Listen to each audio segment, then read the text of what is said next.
चलो आइए जानते हैं ताजमहल के कुछ रहस्य बातें। अगर आप हमारे चैनल में नए हैं तो अभी तक सब्सक्राइब नहीं किए हैं तो सब्सक्राइब कर लें। लेकिन ताज जैसी कोई नहीं, क्योंकि इसकी बुनियाद में एक बादशाह ने अपना दिल रखा है। आज इस वीडियो को आखिर तक ज़रूर देखना। आप ताजमहल के बारे में 22 ऐसी बातें जानोगे जो शायद ही आपने पहले कभी सुनी होंगी। नंबर 22। हज़ारों टूरिस्ट जो ताजमहल देखने आते हैं वो ये नहीं जानते कि जो वो सामने देख रहे हैं वो ताजमहल का पिछला हिस्सा है। दरअसल जो शाही दरवाज़ा है वो नदी के किनारे दूसरी तरफ है। आज ज़्यादातर टूरिस्ट ताज को वैसा नहीं देख पाते जैसा कि शाहजहां चाहते थे। मुगल काल में ताज तक पहुंचने के लिए नदी ही मुख्य रास्ता थी। ये एक तरह का हाईवे था। बादशाह और उनके शाही मेहमान नाव में बैठकर आते थे। नदी के किनारे एक चबूतरा हुआ करता था। नदी बढ़ती गई और वो बहुत पहले ही नष्ट हो गया। बादशाह और उनके मेहमान उसी चबूतरे से ताज आया करते थे। नंबर 21। ये कहा जाता रहा है कि शाहजहां ने ताजमहल बनाने वाले मजदूरों के हाथ कटवा दिए थे, लेकिन ये बात एक अफवाह जैसी लगती है क्योंकि इस बात का कोई प्रमाण मौजूद नहीं है। बहुत से इतिहासकारों का मानना है कि शाहजहां ने मजदूरों और कारीगरों को जिंदगी भर की पगार देकर उनसे एक करारनामा लिखवाया था कि वो ऐसी कोई दूसरी इमारत नहीं बनाएंगे। नंबर 20। ताजमहल की जो 4 मीनारें हैं ये बिल्कुल सीधी नहीं खड़ी हैं, बल्कि चारों बाहर की ओर हल्की झुकी हुई हैं और इन्हें ऐसा ही बनाया गया था ताकि भूकंप जैसी आपदा आने पर अगर ये गिरे भी तो बाहर की ओर गिरें और मुख्य मकबरे को कोई नुकसान ना पहुंचे। नंबर 19। कुतुब मीनार भारत की सबसे ऊंची मीनार है, लेकिन शायद आपको जानकर हैरानी हो, ताजमहल की ऊंचाई कुतुब मीनार से भी ज़्यादा है। ताजमहल 73 मीटर ऊंचा है, जबकि कुतुब मीनार की ऊंचाई 72.5 मीटर है। नंबर 18। दुनिया में जितनी भी ऐतिहासिक इमारतें मौजूद हैं उनमें से सबसे सुंदर कैलीग्राफी ताज पर हुई है। जैसे ही आप ताज के बड़े दरवाजे से अंदर जाते हो, दरवाजे पर लिखा ये सुलेख आपका स्वागत करता है।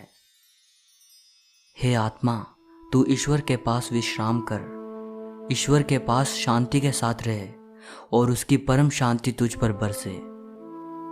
ये कैलीग्राफी थुलूट लिपि में है। इस कैलीग्राफी को डिज़ाइन करने वाले का नाम अब्दुल हक था, जिसे ईरान से बुलाया गया था। शाहजहां ने उसकी चकाचौंध कर देने वाली कला को देखते हुए उसे अमानत खान नाम दिया, उपाधि के तौर पर। नंबर 17। जिस वक्त शाहजहां बादशाह बने वो मुग़ल सल्तनत का सबसे सुनहरा दौर था, या यूं कहें शाहजहां का ज़माना मुग़ल हुकूमत की बसंत जैसा था। चारों तरफ अमन और खुशहाली थी। प्रजा के लिए बादशाह का हुक्म ही सबसे ऊंचा होता था। शाहजहां की बादशाहत में लड़ाइयाँ नहीं होती थी। वो ज़बरदस्त शान शौकत ऐशो इशरत का दौर था। बादशाह को बड़ी बड़ी इमारतें बनवाने का शौक़ था। उन्होंने मुग़ल वास्तुकला के साथ भारत के प्राचीन इतिहास को मिला दिया था। नंबर 16। ऐसी भव्य इमारत दुनिया ने पहले कभी नहीं देखी थी। इसके लिए सफ़ेद संगमरमर राजस्थान के मकराना से लाया गया था। जेड और क्रिस्टल चाइना से मंगवाया गया था। लैपिस लाजुली अफ़गानिस्तान से आया था। टर्कोइस तिब्बत से, जैस्पर पंजाब से, सैफायर श्रीलंका से और कार्नेलियन अरब से आया था। कुल मिलाकर ऐसे ही 28 किस्म के बेशकीमती रत्नों को सफ़ेद संगमरमर में जड़ा गया था। इन सब चीज़ों को विदेश से आगरा लाने के लिए 1000 से भी ज़्यादा हाथी इस्तेमाल किए गए थे। नंबर 15। ताजमहल आज से करीब 400 साल पहले 1631 में बनना शुरू हुआ था और ये 22 साल बाद 1653 में पूरा हुआ। इसका निर्माण 20,000 कारीगरों और मज़दूरों ने किया था। वास्तुकला का इससे शानदार नमूना दुनिया में दूसरा कोई भी नहीं। ताजमहल के निर्माण के लिए हर चीज़ को हीरे की तरह परख कर चुना गया था। ताजमहल की दीवारों पर जो नक्काशी है, इसकी तकनीक इटली के कारीगरों से सीखी गई थी। उज़्बेकिस्तान के बुखारा से संगमरमर को तराशने वाले कारीगर बुलाए गए थे। ईरान से संगमरमर पर कैलीग्राफी करने वाले कारीगर आए थे और पत्थर को तराशने के लिए बलूचिस्तान के कारीगरों को बुलाया गया था। नंबर 14। 1857 की क्रांति के दौरान अंग्रेज़ों ने ताज को काफ़ी नुकसान पहुंचाया। उन्होंने लैपिस लाज़ुली जैसे कई बेशकीमती रत्नों को ताजमहल की दीवारों से खोदकर निकाल लिया था। नंबर 13। ताजमहल के मुख्य गुंबद का जो कलश है, किसी ज़माने में वो सोने का हुआ करता था। 19वीं सदी की शुरुआत में सोने के कलश को बदलकर कांसे का कलश लगा दिया गया। नंबर 12। दावे के साथ नहीं कहा जा सकता कि ताजमहल को किसने डिज़ाइन किया था, लेकिन यह कहा जाता है कि 37 लोगों की एक टीम ने मिलकर ताजमहल का नक्शा तैयार किया था। ये 37 वास्तुकार दुनिया के दूर दूर के कोनों से बुलाए गए थे। नंबर 11। ताजमहल की नींव बनाते समय ताज के चारों ओर बहुत से कुएं खोदे गए। इन कुओं में ईंट पत्थर के साथ साथ आबनूस और महोगनी की लकड़ियों के लट्ठे डाले गए। ये कुएं ताज की नींव को मजबूत बनाते हैं। आबनूस और महोगनी की लकड़ियों में ये खासियत होती है कि इन्हें जितनी नमी मिलती रहेगी, ये उतनी ही फौलादी और मजबूत रहेंगी। और इन लकड़ियों को नमी ताज के पास बहने वाली यमुना नदी के पानी से मिलती है। यमुना के पानी का स्तर हर साल घट रहा है और लकड़ियों में नमी की कमी आ गई है।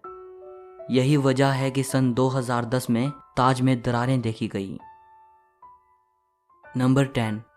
1653 में जब ताज बनकर तैयार हुआ था, उस समय इसके निर्माण की कीमत करोड़ों में आंकी गई थी।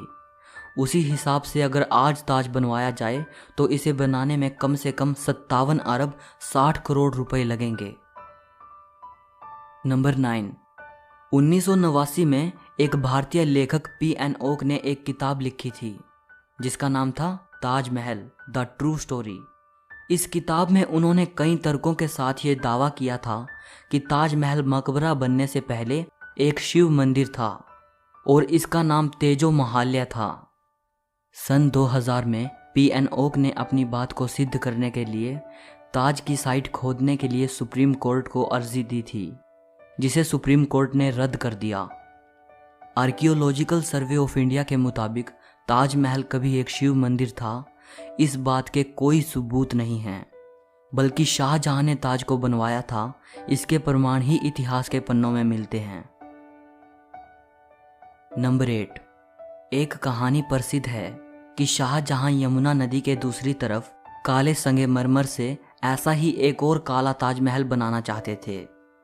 कहा जाता है कि शाहजहां मुमताज की तरह अपने लिए भी एक मकबरा बनाना चाहते थे, लेकिन इससे पहले कि वो काला ताजमहल बनवा पाएं, औरंगजेब ने उनको कैद खाने में डलवा दिया। लेकिन इतिहासकार कहते हैं कि ये बाद में बनाई गई मनगढ़ंत कहानियां हैं। जिस जगह शाहजहां के काला ताज बनवाने की बात कही जाती है, वहां कई बार खुदाई की जा चुकी है, लेकिन ऐसा कोई सबूत नहीं मिला जिससे ये पता चले कि शाहजहां काला ताज बनवाना चाहते थे। नंबर 7। ताजमहल का डिज़ाइन हुमायूं के मकबरे से प्रेरित दिखता है। हुमायूं शाहजहां के परदादा थे। उनका ये मकबरा हिंदुस्तान में आगे बनने वाली कई मुगल इमारतों के लिए प्रेरणा बना। नंबर 6। दूसरे विश्व युद्ध में सरकार ने मकबरे के चारों ओर बांस का घेरा बनाकर सुरक्षा कवच तैयार कराया था, जिससे कि हवाई बमबाजों को भ्रमित किया जा सके और ये जर्मन और जापानी हवाई हमलों से सुरक्षा प्रदान कर पाए। 1965 और 1971 के भारत पाकिस्तान युद्ध के समय भी यही किया गया था। नंबर 5। कई देशों में ताजमहल की नकल पर बनी इमारतें मौजूद हैं, जैसे चीन, बांग्लादेश और कोलंबिया में। और ऐसी एक इमारत भारत में भी मौजूद है, बीबी का मकबरा। ये इमारत महाराष्ट्र के औरंगाबाद में है। इसे मुगल बादशाह आजम शाह ने अपनी मां दिलरस बानो बेगम की याद में 17वीं सदी के आखिर में बनवाया था। इसे ताजमहल की तर्ज पे बनवाया गया था। इस मकबरे का गुंबद ताजमहल के गुंबद से छोटा है और इसका सिर्फ गुंबद ही संगमरमर का है, बाकी निर्माण प्लास्टर से किया गया है। नंबर 4, ताजमहल की सबसे ज़्यादा लोकप्रियता इसके निर्माण से जुड़ी अद्भुत प्रेम कहानी की वजह से है। बादशाह शाहजहां ने अपनी बेगम मुमताज़ महल की याद में इस इमारत को बनवाया था। मुमताज़ का असली नाम अर्जुमंद बानो बेगम था। शाहजहां ने उन्हें मुमताज़ महल नाम दिया, यानी महल का सबसे अनमोल रत्न।